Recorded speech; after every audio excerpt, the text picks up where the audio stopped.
Being a TL is not easy.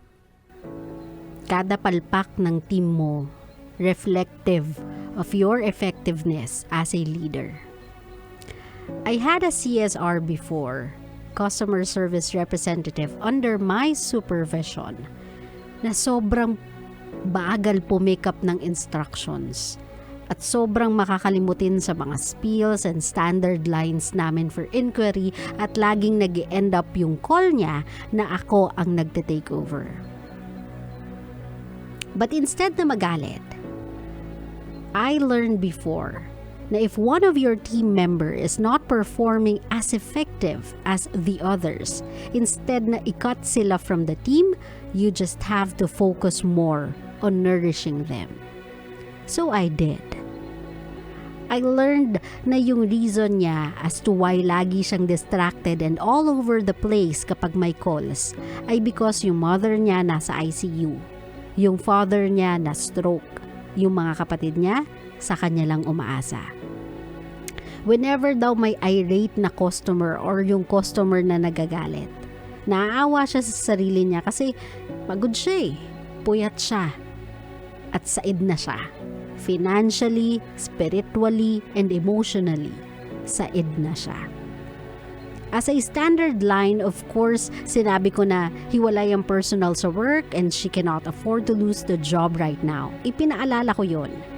But at the same time, I spent more time with her, listening sa mga rant niya sa buhay, sa pain niya, sa worries niya in life.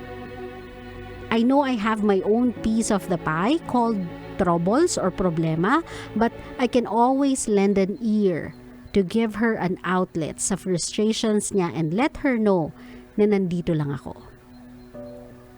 In few months' time, nag-improve drastically yung performance niya. Nakahabol yung performance niya sa performance ng ibang team member. So I was happy. Feeling ko, I did the right thing. Kaming mga TL, we have to go easy on our team. They should see us as a support system nila, not a boss with a whip na hahampas pag nagkamali sila.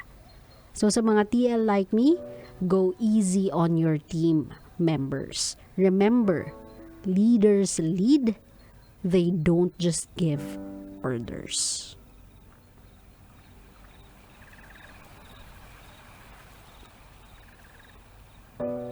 Very well said. I couldn't agree more sa mga sinabi ni Vincy. As a leader kasi, whether or not it's a BPO, kahit anong industry actually, kahit anong profession pa yan, kapag ikaw ay namumuno, you cannot claim that you are leading the team to any success when you don't have any idea what they are going through. You are just a boss. Diba? Boss is different from being a leader.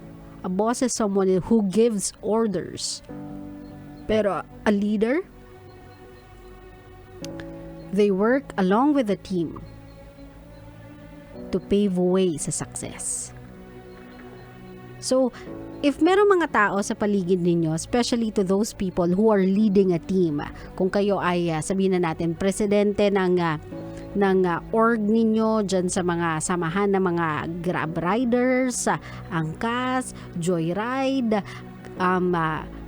mga Lala Move, o diba, Food Panda, kahit ano pang career ka or kahit ano pang fleet yan, fleet ng taxi, ng FX, bus line, if ikaw ay quote-unquote pinuno nila, they choose you not just because ikaw yung loudest of them all, not because ikaw yung pinakamatanda, not because ikaw yung pinakamayaman, but because they see you as someone that they should look up to, someone with certain respect and care, not only for the profession or the title, but the team as well.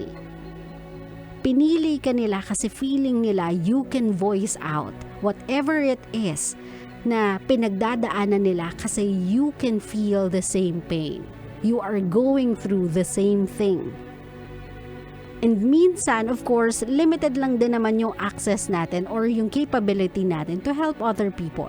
If it's a financial type of problem, of course, not everybody we can help financially.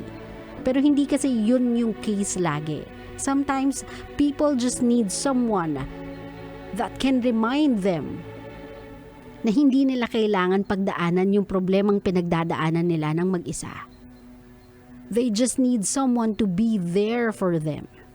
They just need someone to be an outlet sa mga frustrations nila, not even an advice. They just need an ear to listen to them kasi feeling nila, kapag hindi pa nila yan ilalabas, kapag hindi pa nila yan na i-voice out, they'll go crazy thinking about it.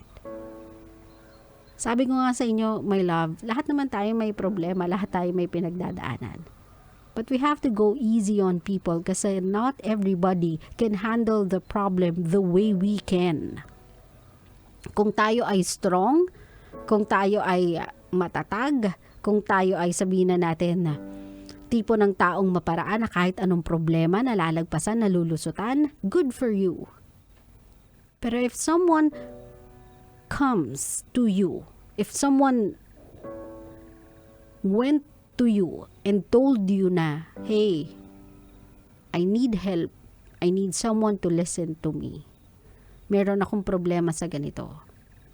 Alam mo sa sarili mong you don't have anything to offer.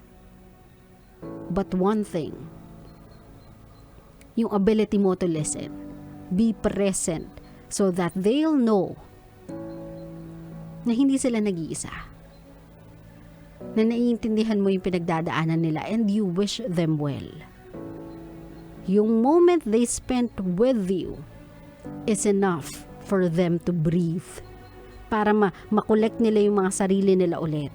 Para maibalik nila sa composure yung mga sarili nila so that they can do whatever task ang meron sila, na yung head nila ay hindi clouded by the troubles, by the problems na iniisip nila. So again, Vincy, I salute you for the way you are handling your team. For the way that you are leading them to success. Sa eye mo to people that needs you to be there for them.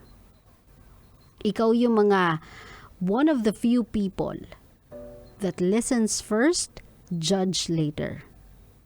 Kasi ngayon, ang nauuso ay judge now, decipher later. Mamaya ko na iisipin kung ano talaga yung whole context. Na-judge muna kita ngayon. Again, go easy on people. Alam kong may pinagdadaanan ka, my love. Alam kong ikaw din may problema.